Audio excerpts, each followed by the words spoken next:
মানে বিছানার মধ্যে বসেছে সব, এক গাদা বালিশ বিছানা সব। অনেক বড় ঝামেলা, এক বের করা, হ্যাঁ এক তোলা। তোলা মানে শীতকালে বের করলে হ্যাঁ ইচ্ছা করে না, ঢোকালে বের করতে ইচ্ছা করে না।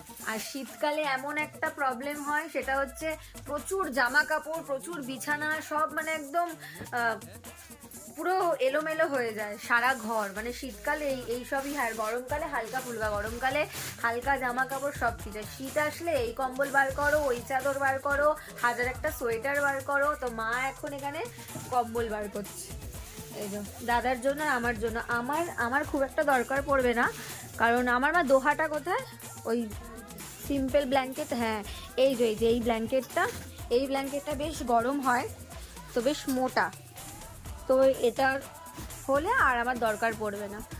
আর দাদার জন্য বার করছে, দাদা এতদিন পাতলা কম্বল গায়ে দিচ্ছিল, ওই জন্য দেখো কত চাট্টি পাট্টি বেরোচ্ছে। দেখি মা সব বার করো।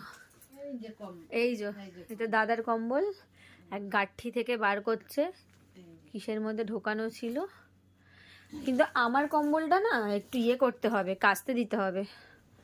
আমার কম্বলটা অনেক ময়লা হয়েছে, এই যে এই প্লাস্টিকের ভেতর, এটা কাচাতে দিতে হবে।